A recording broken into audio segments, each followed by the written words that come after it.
Ladies and gentlemen, good morning. Welcome to this Meet DASA event. It's great to be back in Inverness after nearly 3 years in person at least. The aim of today's event is that we want to introduce DASA to you, explain who we are, what we do, talk to you about the funding opportunities that we offer via competitions, but also talk to you about our access to mentoring and finance. Now, we're supported in the event today by a number of organisations, and I'm very grateful for their support. We have the University of the Highlands and Islands, we have the Inverness Chamber of Commerce, and we have Highlands and Islands Enterprise. Plus, we have one of our funded DASA innovators who's very kindly come over to support the event from Aberdeenshire. The format is that supporting organisations are going to talk a little bit about what they do to support innovation in the Highlands and Islands. I'm then going to talk to you a little bit about DASA. I'm one of 2 innovation partners that's based in Scotland. My colleague Linda is here as well if you want to talk to anyone.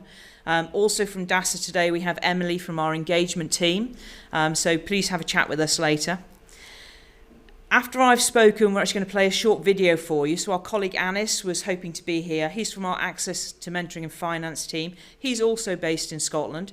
Unfortunately, he's been unable to travel at relatively short notice, but like I say, he's recorded his presentation. And then I'm very pleased to say that Gary is going to talk to us about his experience of working with DASA and with Defence, warts and all.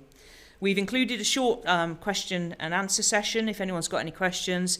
Lunch is arranged for 12:30, and we've also got some opportunities for networking at that stage as well. So just a little bit of housekeeping. There are no planned fire alarms this morning, so if there is a fire alarm, we do have to exit the building immediately. The best thing to do, I've been advised, is to exit through the front door, and our evacuation point is around the back in the car park, but a member of the hotel staff will come and lead us out.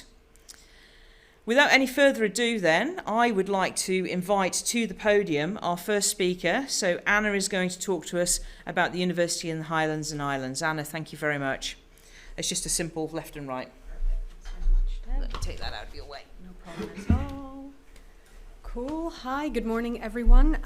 It's really nice to see so many people here today. I'm very, very pleased to be here alongside colleagues from DASA, from the Inverness Chamber of Commerce and Highlands and Islands Enterprise, of course, as we explore ways in which we can help you with funding and business support. My name is Anna. I'm the Knowledge Exchange Coordinator for the University of the Highlands and Islands, or UHI for short. As a sole trader, micro-organization, or an SME, you might be wondering why a university is being featured on the agenda today. Well, we are your local, friendly university, and the only university that's based in the Highlands and Islands. We're a little bit different, as we offer students the choice to study at one of our colleges or research institutes from over 70 local learning centres, or online from wherever in the world they might be. Our blended learning approach has connected our student community here and across the globe for over 20 years. I think that our greatest strength is the flexibility and the diversity of our partnership, and this empowers us to deliver more. So alongside our curriculum, our strategic landscape also includes things like enterprise, engagement, and research impact. And this is where academia-industry collaborations come into play. So why should businesses work with academia? They seem like fairly strange bedfellows, because while academic culture encourages openness, where researchers are motivated to share and publish their findings, in contrast, corporate culture can be a little bit more guarded, understandably, as they need to monetize their innovations. But despite these differing agendas, academia and industry can get along. Corporate culture is embracing openness more and more, and universities are realizing that they need to make their findings more socially relevant. So even though universities and industry partners have different missions, they also have complementary skill sets, and each brings something to the table for innovative discoveries to take place. Researchers are very good at finding difficult problems, and they have the freedom to go ahead and pursue solutions to these, and companies are very good at taking discoveries and developing them. So maybe you're a company, a social enterprise, or a startup, and you're looking for assistance to help develop new products, processes, or services. Or maybe you're wanting to tap into specialist expertise and facilities. Maybe you are looking to streamline internal processes or work cultures.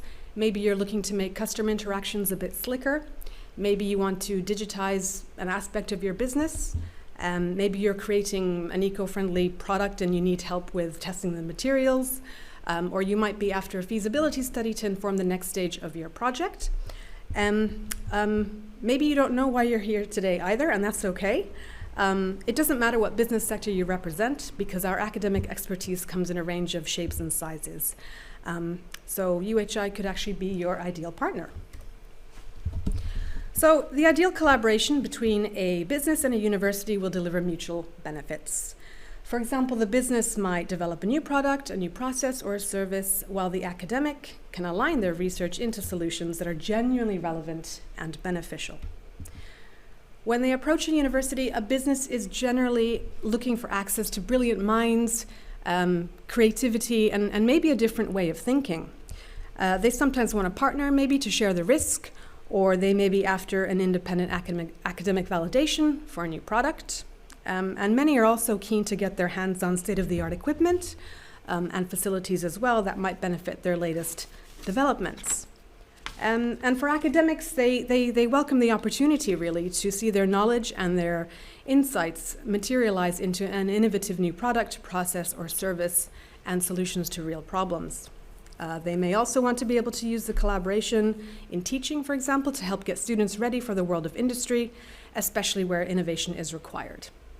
And it goes without saying that the best partnerships are always the ones that deliver benefits to both parties.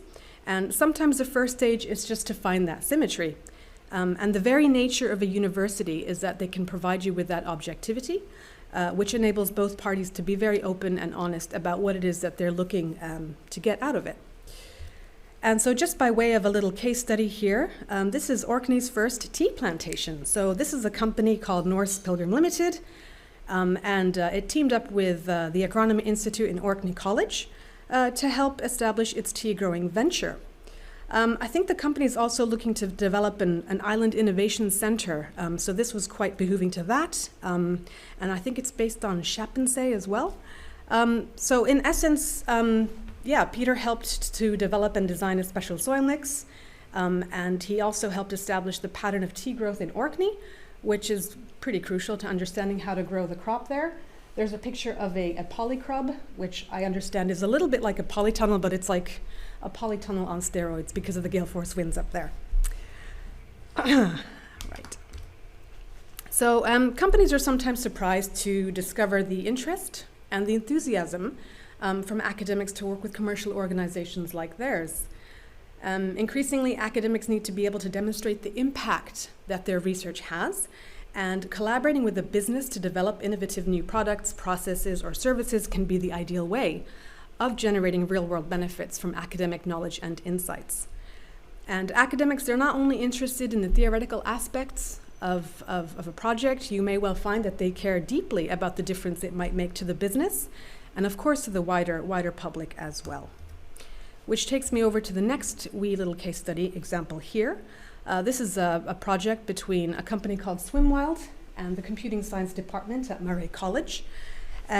Wild swimming has gained popularity since 2019, and this is a trend that's set to continue, so there's no end in sight with that really. So outdoor swimming enthusiasts are after more information on wild swimming, and there isn't really much out there. So this project is about creating a centralized geolocation information app where people can use it as a source on where to swim. It also has information on the level of ability required wherever that swimming spot might be. And this also extends to things like trail walking for mental health and well-being. And I think it goes without saying how important it is in today's climate to be looking after your mental health. So this is a pretty important project in my opinion. It also gives people great access points to like more rural areas and things like that. So it's pretty beneficial for everyone because it does help to support rural economies as well. So our academics have lots of ideas and a lot of talent. And if you're looking to innovate, perhaps to develop a new product, process, or service, you might need a new perspective to give you some fresh ideas. And UHI academics have a wealth of knowledge, expertise, experience, and know-how, from world-class academic researchers to students. And many academics, as well, as I mentioned earlier, need to work with industry partners to support their research. So working together can often be a win-win for both parties. Now, this very dry slide is a very, very broad overview of what we're about, how we can work with businesses, and just want to remind the audience again of the diversity of our partnership and our presence and our activities. And if you're lucky, you could be teamed up with people up in Shetland or Orkney or Mourad or Inverness, Perth, and beyond.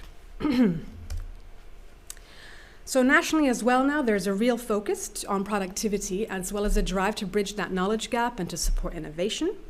And in order to achieve this, the government is encouraging collaboration between the business and higher education communities. And the thinking behind this is that by working together, businesses and universities can come up with new solutions to problems. This could mean developing new commercially viable technology based on the latest research developments, or maybe finding more efficient business models using academic insights. And not to mention, of course, that joint working between a business and a university can sometimes pave the way for funding. For example, we've got Innovate UK's Knowledge Transfer Partnership Scheme there, which can support businesses to bring in new knowledge by working with a university as well as a graduate. Another lovely example is the Innovation Voucher Scheme via a fantastic organization called Interface. These grant values are quite small, but they are a really lovely way to foster new partnerships between businesses and academia, and there's a lot of opportunity there for follow-on funding as well, so it's a fantastic scheme. And not to mention as well that businesses are not actually always aware of the sort of funding and support that's available to them, so if in doubt, just get in touch. And in conclusion, universities understand businesses better than ever before. Yes, there are still big differences between the corporate world and the academic world, but there's been a real step change in the way that universities interact with businesses. And increasingly, as I said, academics are really focused on how their research can help solve real-world problems. And for that, they often need the input of a business. So what are you waiting for? Get in touch.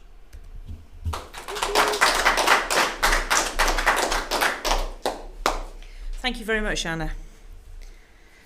Okay, Paula, could you come and have a chat with us about the Chamber, please? Absolutely. DASA is very proud to be a member of the Chamber, so we're very much looking forward to getting back to physical events. Well, good morning, everybody. I'm really delighted to be here, delighted to be supporting DASA with this event today and working with colleagues at HIE and UHI. I'm Paula Nicholl, I'm Deputy Chief Executive at Inverness Chamber of Commerce. Thank you to DASA for giving us the opportunity just to say a little bit about the work that we do as a business support organisation. So a bit of background, just first of all. We're an entirely independent organisation. Contrary to what some people think, we're not publicly funded. We're a private business in our own right. So we understand business in the Highlands and we get business. I think as well, of course, there are many business membership organisations out there. I think what makes us different and I would say unique is that we're very much anchored in our local business community. But that said, we have a very wide reach. We are part of the Scottish Chamber of Commerce network, we're part of the British Chamber of Commerce network, and actually that gives us, through British Chambers of Commerce, we have access to a global network of chambers around the world. So wherever you are looking to do business or looking for support, we have a wide network of contacts, and chances are if you talk to us, if we can't help you, we would know somebody who could. So as I said, we're a private organisation and we're funded through the activities and through the fees that our members pay. We do run we have and do run projects that are publicly funded. And for one of those, for example, is the Developing Young Workforce programme, which aims to improve links between employers and education to really help young people transition into the workplace.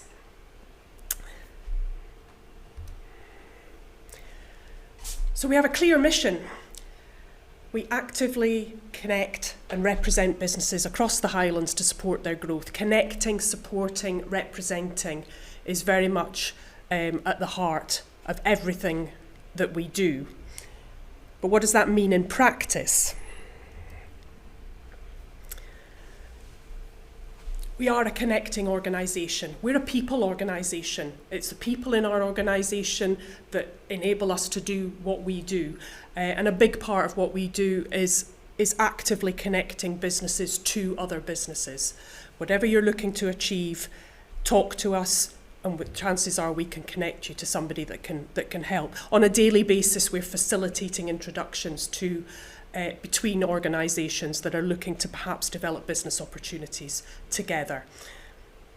Our supporting and representing role was absolutely crucial throughout the pandemic, for example, and I suppose changed a little bit really, in that, you know, we were, as part of the Chamber of Commerce network, we were actively lobbying government. So some of this business support measures that you would have seen coming out from Scottish Government and UK Government during the last couple of years were as a direct result of the lobbying and the campaigning that the Chamber of Commerce network was doing, and supporting businesses who were really struggling to access the support that they needed. So we kind of pivoted a little bit in terms of, you know, to respond to the current circumstances, and we're used to doing that. So we're agile, we're flexible. On a day-to-day basis, our representing role still goes on. You know, we are fiercely independent and apolitical, so we will lobby governments without fear or favour, and that's really important. So on a day-to-day basis, it's really around promoting the Highlands as a fantastic place to live and to work and to have a business, but also arguing for and fighting for improvements where they are needed. Typically that would be digital infrastructure, transport infrastructure is a big one. And supporting our members through a range of events and other opportunities. And you know, I mentioned we run the DYW project. We only actually ever bid for projects that will add value to the businesses that we work with and that are compatible with our aims. And I think, you know, given that labour shortages and skills shortages are prevalent now across so many sectors, I think our DYW project is more important than ever as we look to the opportunities that our young people can bring to our organisations. So we've been around for a long time, since 1893 in fact. I'm pleased to say I've not been here that long, thankfully. And really, for us, about when we work with our businesses, it's not just a transaction about a member joining, a business joining, an organisation joining. It's about the relationship. We want to understand what your organisation is looking to achieve, what the goals are, and then we can see where we can add value and where we can provide support. And with that in mind, we provide a range of membership packages. So we would want to sit down with you and discuss what you're looking to try and achieve and where and what package would be most suitable for you. So we are part, as I mentioned, we're part of the British Chamber of Commerce network. There are more than 53 chambers of commerce across the UK, but there are only 53 accredited chambers, which is an official process and formal process that chambers have to go through to become accredited. There are around 30 chambers of commerce in Scotland. We work very closely, for example, with the smaller chambers across the Highlands, and also with our public sector partners as well. Our chief executive, for example, is co-chair of the Highland Economic Recovery Group. Throughout the UK, that means we've got 75,000 businesses there or thereabouts in the chamber network, so it is a huge movement. So in summary, what we do is we connect the organisations that we work with, either directly or through the events that we run. We help to raise organisations' profile. If we want to know your news, tell us what you're doing, tell us what you're up to, so that we can share that. We've got an extremely strong following online across social media, and so we want to get the organisations that we work with, we want to get their news out there.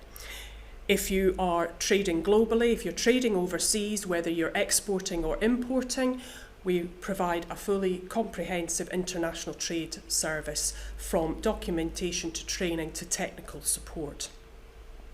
Many of our membership packages actually include things like HR and legal support, as included as standard within the package. It's a fantastic resource, whether you're a small business that doesn't have that resource in-house, or whether you're a large organisation, because indeed we work with organisations of all shapes and sizes. But for large organisations, it's a second opinion. So I really just wanted to give you a high-level overview of the work that we could do. I could stand here and talk all day about how we can help and support. The important thing is that it's a mutual relationship, and we want to help your business to succeed, whatever direction it is taking. So, in conclusion, those are my contact details at the bottom. I've also included, there's a lot of contact details in there as well. My colleague Claire, who's our head of membership, I'm really happy for our slides to be shared afterwards as well. So, whether you are an organisation that's already in membership and like to review what you're getting out of it, we want to make sure you're getting the most from it, or whether you're considering perhaps joining us, then we'd be really pleased to talk to you. Thank you very much. Thank you, Debra. And now I'd like to ask John if he'd come to the podium. John's from Highlands and Islands Enterprise, and has been a very good friend to DASA over the last 18 months or so. Good morning all. Yes, thanks Debs, and thanks to DASA for inviting us along this morning. Was actually thinking today as I was travelling in that this is the first time in actually probably nearly 2.5 years that I've actually presented to an actual audience. And in Inverness I have presented a few other places, but in that 2 years that the world has certainly changed, and the opportunities and challenges have changed in that time as well. So what's the thing that's going to help in terms of overcome some of those challenges, some of the challenges that both Anna talked about and Paula talked about, and that is innovation. And Highlands and Islands Enterprise, which is the main economic development agency for the north of Scotland. So we cover everywhere from Shetland in the north all the way down to the bottom end of Argyll, Campbelltown and Machrihanish. So I work in the innovation and technology team.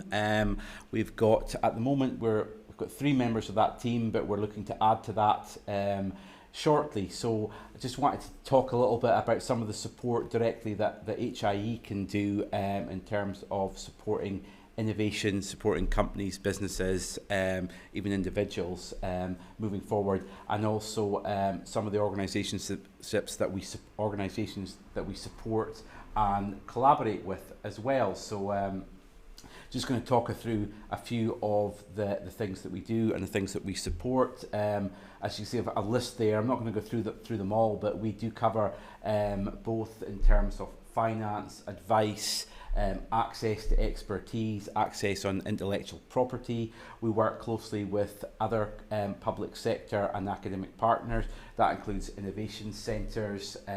Obviously Anna talked about Interface, which we've got 3 Interface staff that we support, presence up in Inverness. And we also do awareness raising events, learning journeys, and we can work quite closely with Innovate UK and other partners, including DASA, the Chamber, etc. So support for innovation, research and development. Well, we've got our own R&D funding, which can help to support feasibility projects, larger R&D projects. We tend not to do that with open calls. We tend to do that on a sort of case-by-case basis, that as long as it meets the criteria that we're looking for, which includes measures on potential new jobs, potential increase in growth for that company, very much increases in productivity, reduction in carbon footprint. All these criteria usually mean that we can look to support companies on projects moving forward. So obviously there's elements of due diligence that we go through, but more than happy to speak to people if they've got a particular project that we can look to see what support we can give, and I'll talk through an example of that moving forward. We can also give support and feedback for applications for external funding, e.g. Smart Scotland, Innovate UK funding, even we'll obviously point in the direction of DASA, and also academic resources. Even though it's obviously less prevalent at the moment, there is still EU funding available and various different calls that we can help support and facilitate too. And obviously one of the key areas, one of the busy areas that's actually really this last year or two is intellectual property support. So we've got in-house team, include myself, that can give a general overview. We also provide access to the IP audit scheme, which is basically, as it says, basically a review of a company's strengths and weaknesses when it comes to intellectual property, and they can apply via HI to the IPO for a £3,000 grant. So they have to pay, I think it was £2,500 grant, £500 they have to pay themselves, and that's to pay for an IP attorney to do a full review or a particular aspect of their IP journey. And the Intellectual Property Office also introduced a new scheme about a year ago, the IP Access scheme, that following on from that, they can give up to 5k for a company to take some of those forward. So I think we've had 8 successful IP Access schemes in the last 8 months. So that's been really helpful and sort of one of the key areas that we do support. So if you've got any intellectual property inquiries, whether it's patents, whether it's trademarks, whether it's copywriting, anything like that, more than happy to speak to you about that. And as I mentioned, I'm just going to flick back to my first slide. As you can see, we've got different area teams that cover specific patches of the Highlands and Islands, and we work closely with these teams, and they also give access, out with whether it's innovation and that, access to training and mentoring, access to special advice, helping to support in terms of international export advice, obviously looking in terms of external funding or internal funding. They can also offer funding for capital expenditure as well. They also do various one-to-many events, work closely with clients. We've got the Scottish Manufacturing Advisory Service to review efficiency and productivity, and we also try and feed back into the government, a little bit of the Chamber, influence policy and moving forward. We got a new chief executive that started, Stuart Black, at the start of the year, and Stuart is very keen that HIE is seen as a good collaborative partner, both with fellow public sector organisations, but obviously with organisations full stop. And sort of moving forward, sort of key areas that we're aiming on is obviously the low carbon agenda. We're looking in terms of renewables and making the Highlands as an exemplar in that area, both with offshore, onshore wind, opportunities in terms of carbon, opportunities in terms of wave and tidal, especially up in the Pentland Firth. So if you have any sort of queries or questions, please talk to me about that. But moving on, here's a quick example of one of the companies supported, Ultimate Add-ons. They're actually based over in Westeros, and what they do is they provide or sell mainly online to quite international clients, actually various mechanisms to attach mobile phones to motorbikes and scooters, and it's all sort of linked up. And they've been really successful in the sort of Asian markets, especially around Japan, but they sell all over. And they had a problem with, they created this charging solution for mobile phones and motorbikes and scooters that tended to, in countries with higher temperatures, so it's not such a big problem in the Highlands or even the UK as well, tend to overheat. So we provided some initial in terms of scoping the challenge and the project, and we got in a special advisor who was a sort of expert on sort of electronics and this particular aspect, and they got a bit of funding from HIE through a small innovation grant, and that actually sort of solved the problem for them, which was great. I've asked about the issue in terms of disclaimers on the stuff that they sold, so we referred them to a legal company. They did do an IP audit, and they also got some local area grant support funding to help with that further R&D project. And we now obviously check in with this client on a regular basis, and they've taken on 2 new staff members, and I think their overall growth has gone up about 20%, even during sort of lockdown and the whole COVID time. So that's just an example of where we can help. We're busy at the moment in the innovation team working on a new small grant scheme which can offer support from anywhere from 15k to 100k to companies on research and development and innovation programmes. So I think that's really it from me, but thank you for listening. There's my contact details, so if any questions either today or moving forward, or anyone who's viewing this online in the next few days, weeks or months, feel free to drop me an email. I'm more than happy to assist. So thank you for your time this morning. John. Okay, I'm going to introduce myself now. I'm Debbie Carr. I'm one of 2 innovation partners for DASA based in Scotland, as I mentioned earlier, Linda being the other one. Also based in Scotland, our colleague Mourad, who is from the Access to Mentoring and Finance team. He's unable to join us today, if you haven't listened to my my introduction earlier, but we have recorded his presentation and we're going to play that for you after I've finished speaking. So what I want to do today is to introduce DASA, the Defence and Security Accelerator, to you, tell you a little bit about what we do, how we do it, and the funding opportunities that we offer through competitions. This is our mission statement. I'm not a big fan of reading out mission statements, but basically what DASA does is it finds, funds and fast tracks ideas that are innovative and that might be of benefit to defence and or national security. At the same time, obviously, we're also supporting UK prosperity. Now, having said that, we do also fund work overseas, and about 7% of our budget to date has been spent overseas funding innovations that come from overseas. What we're looking for is the very best ideas that can help our customers. So why might you be interested in working with DASA? Well, first of all, any size or type of organisation can apply. So you might be a sole trader, you might be a micro organisation, you might be a small or medium enterprise, you might be a large organisation, or you might be an academic. You can still apply to DASA. As long as you've got a legal entity to apply through, you can apply. And we don't require you to have a partner. So some of you will be aware that some funding agencies require you to have a partner. So for example, if you're an academic, you might have to find a business to work with. If you're a large business, you might have to find a small business to work with. With us, it's all about the right people to support the idea. So if you need a partner, that's fine. If you don't need a partner, that's also fine. Quite unusually, we offer 100% funding, and it is full economic cost 100% funding. So you can use it to pay for staff costs, you can use it to pay for materials or consumables or equipment, and you can use it to pay for T&S. Now, if you're an academic, what we can't do is we can't support conferences, so we can't pay for you to go to a conference, we can't pay for you to publish a paper, and we can't pay postgraduate fees.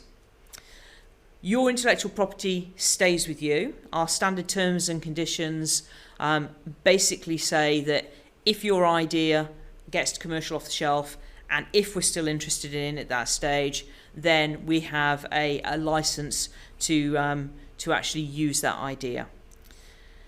It's a relatively simple application and assessment process. We don't want to waste too much of your time with you having to write an application. And we want to have a simple assessment process so as we can get an answer back to you as quickly as possible. So typically, if one of our competitions finishes today, then in about 8 weeks' time, you'll know whether or not we're going to fund you. And then typically about 6 weeks after that, if we are going to fund you, you'll be on contract. So it's actually quite a quick process. The funding is eligible for R&D tax credits. If you're listening in and you don't know what R&D tax credits are, then have a look at gov.uk, reach out to John and his team, they'll be able to help you. reach out to the Chamber, they'll be able to help you, or maybe some other business advisor that you might have. And finally, we do have a relatively new access to mentoring and finance team, and Anis is going to give you a brief on that after I finish talking. Now, these are our key facts. So DASA started in December 2016. I'm very proud to say that it was launched in Scotland.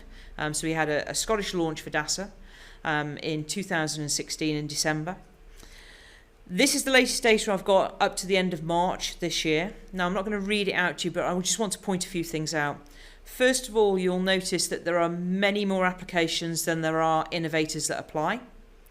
So in other words, people come back to us with multiple ideas, and we want to encourage that. We want you to get to know DASA, and we want DASA to get to know you. You'll see that most of the applications come from small businesses, and you'll see that to date we've funded a little over 1,000 projects to a tune of £180 million. 58% of those funded projects come from small businesses, so we're very much supporting the small business community right across the United Kingdom. And if you're interested in seeing what we funded, you can have a look at our transparency data. There's an embedded link on this PowerPoint, and again, that's going to be available to you. But if you want to find it in the meantime, go to our landing page, go to gov.uk, type Defence and Security Accelerator in the search box, hit return, scroll down that landing page, and towards the bottom right-hand corner, you'll see a link for our transparency data. So that's the UK picture. What about Scotland? Well, this is the Scottish picture. Now, I just need to explain some differences between the maps and the box that's underneath them. So the maps are to the end of March last year. So I get these maps annually. You can see where projects have come from, and you can see where funded projects are. You will notice, and you won't be surprised to see, that they're clustered across the central belt and up the east coast. The same for both projects that have come in and funded projects.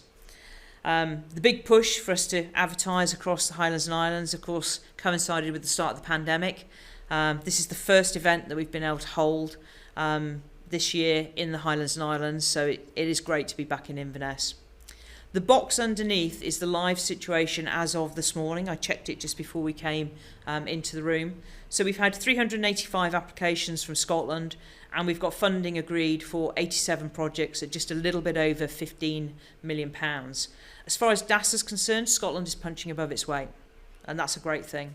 We were very proud last November to be able to celebrate £10 million worth of projects on contract for Scotland. And that was achieved in sort of about three and a half years of DASA Scotland being in operation. That got some great reach on social media. How do we do it? We do it all through an online portal, as most people do these days. And we run two main types of competitions. They are themed competitions and the open call for innovation. Now, you'll also notice something there called market explorations. They're basically pre-competition market surveys. So what will happen in those cases is we'll have a customer. They think they want to run a themed competition. They've got a problem, they've got some funding, but maybe they're not quite sure where the state of the art is. Maybe they're not quite sure if what they're actually trying to do is feasible. So we'll run a market exploration in the first instance, and they will use the information that's gathered in that market exploration to decide whether or not they'll run a themed competition. So in a themed competition, what will happen is one of our customers will come to us. That could be a defence customer, it could be a security customer. It could be a non-government customer. So, for example, Nuclear Decommissioning Authority we're working with at the moment. We've previously worked with the Bank of England. They'll come to us, they've got some funding, they've got a problem, and we will work with them and we'll run a themed competition. And that themed competition will typically be open for 6 to 8 weeks. As well as the themed competition, we've got an open call which is open all the time for anything. So we rely on you, the innovator, to bring to us ideas that you think might be of interest to defence and or national security. And what we will then do is we will socialise your idea amongst our customers and find out whether or not they're interested in seeing a full proposal. If they're interested in a full proposal, we'll guide you through the process. We can't help you write the application, we can't proofread the application, but we have some top tips and we can answer some big picture questions. So themed competitions, we only have one themed competition open at the moment, and it closes fairly soon. It closes at midday on the 18th of May. This time of year, it's very early in the budget cycle for many government departments, so many government departments don't yet know exactly how much budget they're going to get for the current financial year or where they're going to spend it. So it's not unusual around this time of year for it to actually be quite low in terms of themed competitions. So this themed competition, which is about the remote monitoring of sensitive sites, is for the Nuclear Decommissioning Authority. There's 750k in the pot. They're looking for projects that are going to finish at TRL 3, Technology Readiness Level 3 or above, and those projects are going to be less than 75k each, so we're going to fund at least 10 projects in this competition. And this is all about next generation technologies, and 3 specific use cases have been provided. They're around monitoring and monitoring change. This is something that Scotland's very strong in terms of sensor technology, but also in terms of Earth observational data technology as well. And as I say, this competition closes fairly soon, midday the 18th of May, so if you're particularly interested in this competition, please reach out to either Linda or I and have a conversation about it. In terms of the open call, we run separate streams for defence projects and for security projects. The money comes from 2 different places. As I said earlier, the open call runs in cycles. These are broadly every 2 months apart, and the upcoming closing dates are the 22nd of June and the 14th of September and thereafter. The open call primarily runs between technology readiness levels 2 and 6. There are some instances where sometimes it's a little bit lower and sometimes it's a little bit higher, but think about it as being TRL 2 to 6. And we use a slightly different scale to most other people. So we use a scale that the Ministry of Defence has defined. Most people are more familiar with the DASA scale, for example. So that's why I've included this scale, our scale, in this slide deck.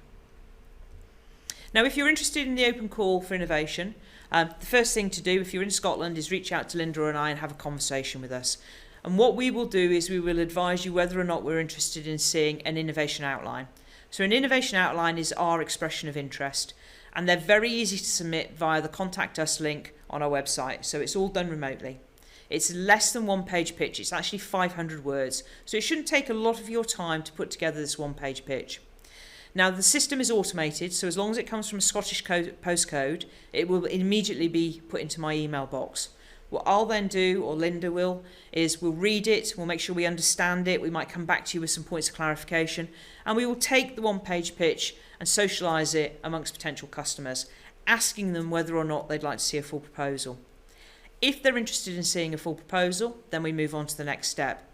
If they're not interested in seeing a full proposal, it doesn't mean that your idea's not a good idea technically. It just means we don't have a use for it at the moment. Because if you remember right back to our mission statement, it's got to be things that are usable, that are of interest to defence and or security. So if they do want to see a full proposal, we traditionally run different streams based on technology readiness level. Now, at the moment, we have no funding for what we call our emerging innovation stream. So that's the lower technology readiness level stream, specifically between TRL 2 and 4. We're hoping we're going to have funding that's released upcoming in the financial year, but no guarantee at the moment. As I say, many departments are waiting to see their budget at the moment. What we do have funding for at the moment, in both a separate defence to a security stream, is funding for technology readiness levels 4 to 6, and we call those rapid impact innovations. You can apply for a maximum of 24 months worth of funding. There is no official funding limit, but these projects are typically less than about 350k for that 24 months. Having said that, we have recently funded something in Scotland that was just a little under 800k. So more money is possible, it's not impossible, but do have a conversation with us first.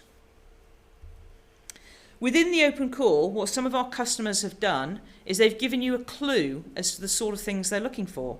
And we call these clues innovation focus areas. And there are a number that are available at the moment. I'm not going to read them out to you. I just want to pick out some highlights.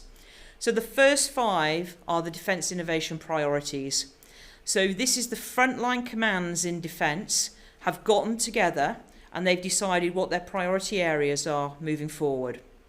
These are very broad innovation focus areas. And to be perfectly honest with you, pretty much anything you can think of will probably fit into one of these areas. So there are different pots of money from different places for these particular areas.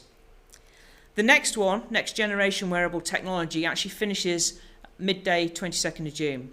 So if you're working in next generation wearable technology, and you can talk to us about ways in which we might be able to improve, for example, the fitness and well-being of armed forces personnel, then that's something where you might be able to get some funding. But as I say, that closes midday 22nd of June. Just literally yesterday, we announced 2 brand new innovation focus areas, which are the last 2 on this list. The first one is about audio and visual capture analysis, and it's a security-focused innovation focus area. That will close on midday the 14th of September. And then finally, the other one that was announced yesterday is all about human augmentation. Now, this is generation after next, so this is very much looking towards the future. We don't have a closing date for that one at the moment, so that's rolling on the 2-monthly cycle. If you're interested in any of those, reach out to Linda and I, have a conversation. Just in terms of assessment, our application form has 3 main areas, so desirable, feasible and viable, and those are our assessment criteria. Desirability is all about what's the idea, who's going to use it, how are they going to use it, and how does it offer an advantage. Feasibility is about technical feasibility, so how have you got to where you are now, and how has that been funded? What are you proposing for the future? And tell us about your technical team. Tell us about yourselves, your experiences, the facilities you've got available. And then finally, viability. Tell us about the project plan, tell us about the risks, and tell us about your future plans. So if we fund you and say you get to TRL 6, how are you then going to take your innovation from TRL 6 to being commercial off the shelf? That's the end of my presentation. What I'm going to do now is we're going to play Good morning, Anis's everyone. presentation. My name's Anis I hope you Mourad, can hear and it. I am one of the Access to Mentoring and Finance leads for DASA.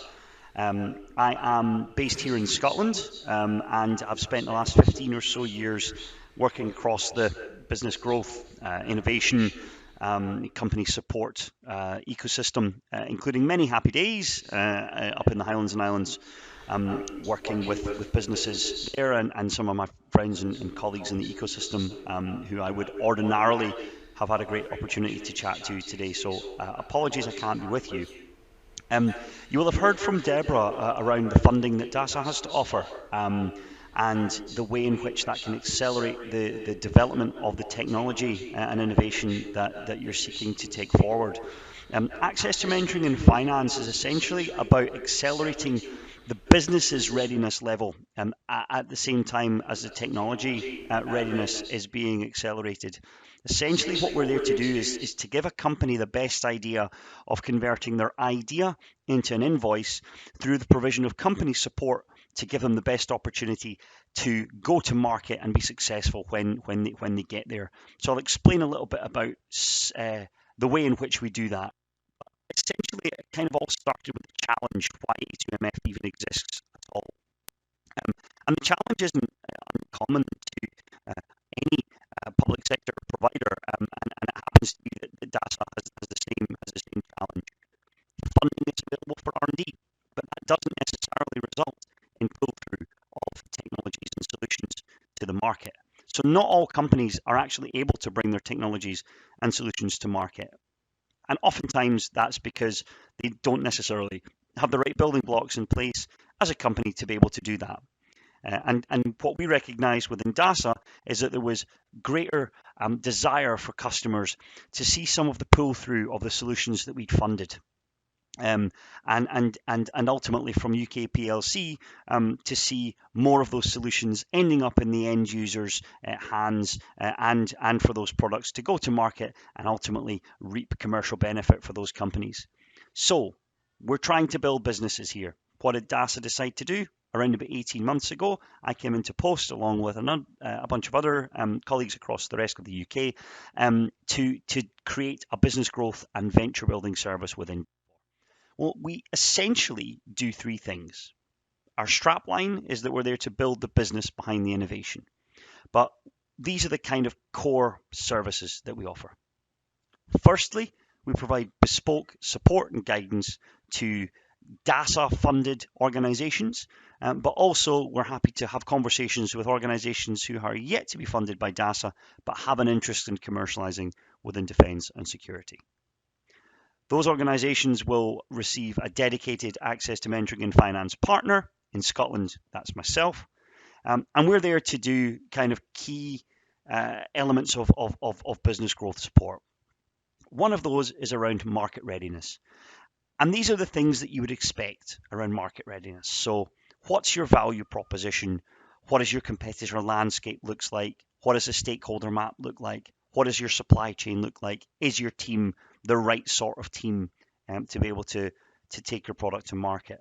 But obviously, this is market readiness support with a particular subtle nuance for defence and security. Many of those things are common across sectors, but obviously defence and security has its uniqueness, and that's what we would look to do here. Funder readiness. Well, essentially we would undertake a needs analysis with a business, look at what they were trying to do from a company growth perspective, and funder readiness is helping them understand how they might fund some of that.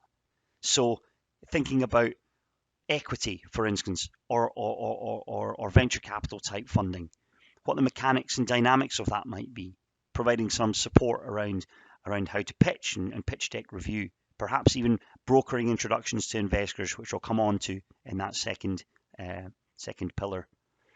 Maybe it's grants, maybe it's other loans, but it's essentially thinking about the business growth activity and how you're going to fund that and what that might look like. And collaboration readiness, last but not least. Oftentimes, you may or may not know that the most appropriate route to market for a defence or security product might be through somebody closer to the buyer. So maybe perhaps somebody, how you might describe, higher up the supply chain than yourselves. In that case, we would help a company understand what you might need to have in your data bank in terms of IP, in terms of business and licensing agreements and collaboration agreements to work with a higher tier supplier. So that's bespoke support and guidance. But we also recognize, after having undertaken one of those needs analysis, essentially a diagnostic, however you want to describe it, that there are certain aspects that we can't do ourselves, and equally that we're maybe not the most appropriate people to do ourselves. So for us, it's all about growing the companies, and so we will smartly broker into the wider ecosystem. And it's my job in Scotland to be in touch with and close to the business support ecosystem to help smartly broker yourselves into that if there's a particular business growth need that can be best served. So we're working with the accelerators and incubator networks, we're working with investors and other networks, and also mentors and talent providers where there might be a knowledge or intellectual capital gap that might sit in there. In terms of the investors, we're working with a number of investors up and down the UK and in Scotland that are very comfortable working with and investing in businesses and technologies that have a defence and security market. And from the mentors' perspective, we have a bench of industry experts who are typically ex-defence and security services that we are able to introduce to companies where there's a particular knowledge or skills gap that might be able to be filled there. So that's a smart brokerage element.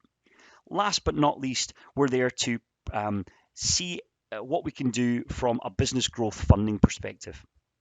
Now, what we are doing up in this final pillar is essentially trying to tackle what you all in the room have probably heard of as the valley of death. I prefer to call it the innovation adoption gap, which is the gap between the end of the R&D phase and the commercialization of the results of that R&D in the form of a product or service with an invoice behind it.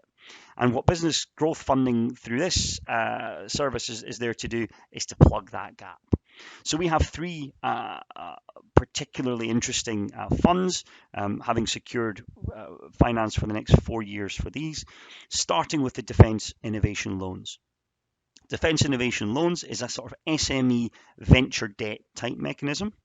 It's modelled off Innovate UK's innovation loans, and it's there essentially to fund late stage research and development, trialing and testing with a customer, and activities such as readiness to scale for manufacture. It's very SME friendly in the sense that it's looking to take risk within businesses where traditional finance and loan providers might not look to do that. Interest rates are quite competitive and quite friendly for businesses, And it's really about plugging that gap for companies where they're needing a little bit of support around scale up and perhaps don't want to take on an investment at this stage. More information on that can be provided, of course, and is available on the DASA website. Particularly interesting as well is the Defence and Security Seed Fund. This is a fund which is looking to take an equity stake within a business, but doing so with as a sort of softer investor through the fact that the public sector would be an investor in this space as well. So essentially, it's looking to fund slightly after the angel investment stage, but before the kind of Series A or kind of big time scale up. So ballpark would be a kind of 250,000 to £1 million sort of ticket, but it can flex either way. And again, it's about providing that little bit of equity support, really key investment activity to businesses at a really crucial time in the scale of their defence and security technology solution. And last but not least, we have something called the Regional Partnering Fund. This is slightly different. It's not quite as open as the first two, which are more of a competitive process. But the Regional Partnering Fund is essentially looking to help find ways to support projects that we have been really interested in DASA, but we've been unable to support essentially due to running out of money through the open competitions that we would typically run. So Regional Partnering Fund is about working with an investor within a particular region or area who might be able to provide some equity finance that could unlock the R&D funding that DASA might otherwise provide. But that's one to have on a more one-to-one basis. If you applied through DASA and you were successful in receiving a fund decision, but we didn't actually have enough finance to take that forward in that first competition round. That's a very, very quick overview of the DASA. My contact details, I know that my email address is also on Debra's initial slide, but please feel free to get in touch with me if you would like to find out a little bit more about A2MF, and I'm really looking forward to hearing from Debra and the team as to how the event went today, and I'm looking forward to chatting to everyone else in due course. So thank you very much indeed for your time. I think I just about successfully navigated the build. It's my absolute delight to invite our last speaker of the day to the stand. I've known Gary for about 3.5 years now. And he was one of the first small companies, micro companies, that DASA actually funded in Scotland. And it's been our delight to watch the company grow and to gain interest across both military and civilian markets. So we invited Gary here today to talk to you about his experience of working with DASA and Defence, warts and all. And I've heard him speak in a similar capacity before, so I know that he won't hesitate to throw any punches that he feels need to be thrown. So Gary, can I bring you to the stand? I will say, with your YouTube clip, when we tried to play it earlier, we had problems just clicking on the play button. But if you bring the mouse to one side, then the play button seems to go red, and then it plays. So do I just tap down in the meantime? Yeah, you can just do that. So in the meantime, you can just tap either down or you can go with that one. Tap away. Yeah, tap away, sir. Okay, so yeah, Gary Webster, I'm one of the co-founders of Glick.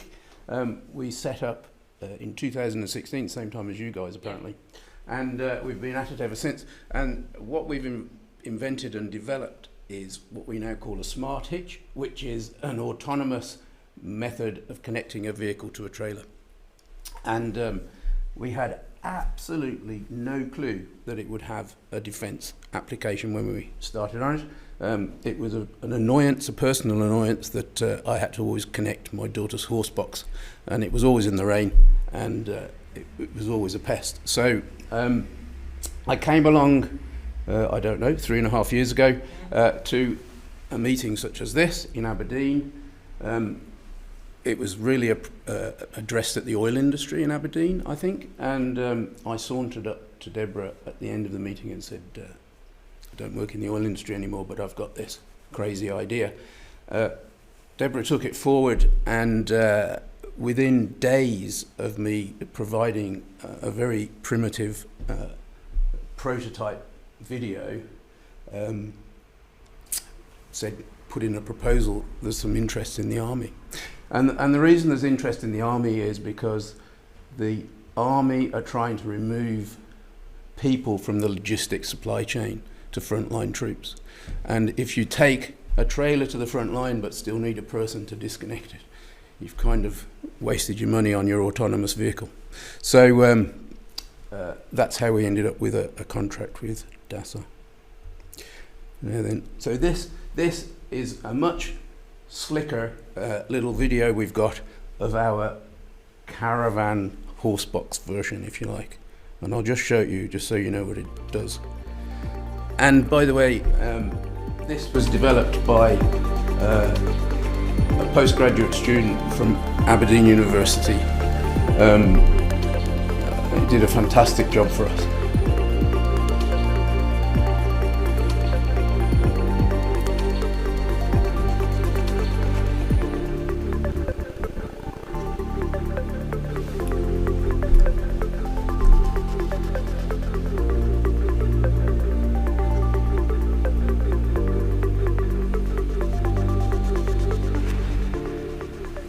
So that's it. So basically, you press a button on the dashboard, and the trailer, the vehicle will connect to your trailer or disconnect from it, whichever button you press. You don't have to leave your seat. You don't have to get wet anymore. So it's pretty handy. So then Debra asked me to come to do a speech on, what has DASA done for us, and DASA provided us with £100,000 of funding when nobody would, and we developed a military prototype when nobody would fund that, because nobody would dream of funding a military application, because if the army aren't interested in it, then what's the point, kind of thing. So they gave us some money, and from that we built the whole thing, really. And so what did DASA do for us? They did everything for us. They've done everything to get us to where we are. But more than the money, I think, or at least as important as the money, are the other things. The technical advice they provided us with, the feedback on what we were doing, the testing of the kit, just everything about it has been an unbelievable help to a startup company. So I would encourage anybody who has a vague thought that they just might have a military application to their invention to give it a shot. The actual details of what we had to do are there. I won't repeat them. People can read them if they're interested. But there was a specific scope that we were contracted to provide, and we did. And then at the end of it, they test it. And this is down at, I probably shouldn't say where it is, but somewhere in England where they test all their military vehicles. That's one of the guys in charge of the site. And they're just brilliant at what they do. That you can't, for those who don't drive vehicles much, if you look at the wheel here, it's at its most extended, and this big wheel here is at its least extended, and he's positioned it to test the twist on our military hitch, which you can hardly see in the picture, but he found the spot to test this thing, and test it he did. They tipped it up and down, they tipped it upside down, they did everything possible to this thing that we hadn't tried before we went down there. So, it was fingers crossed. And then they drove it through this. I don't know if it'll work as well. This did work. Yeah, it will. So this is our little hitch. I mean, I was stood here incredibly nervous because, like, here we go. And you just, you can't imagine you've tested it on a bench and in my paddock, but then the army get hold of it, and they did this for 3 days. It was fantastic, really. They got it stuck. They did everything possible to find its faults, and then provided positive feedback on how to fix them. So, what did DASA do for us? So, and on top of all of that, as I say, we got the money, we got the credibility with stakeholders. If we go to investor presentations and say the army are investing in our thing, then they all of a sudden go, well, it's not just Gary and his bonkers idea. They've offered the support, testing, and positivity. Every time there was a problem of any sort, they were keen to find the solution. That's it. I haven't got any more to say. For me, if you've got an interest in anything that might vaguely have a military application, I would encourage you to speak to Debra or Anis and take it forward. And that's it. Thank you. I've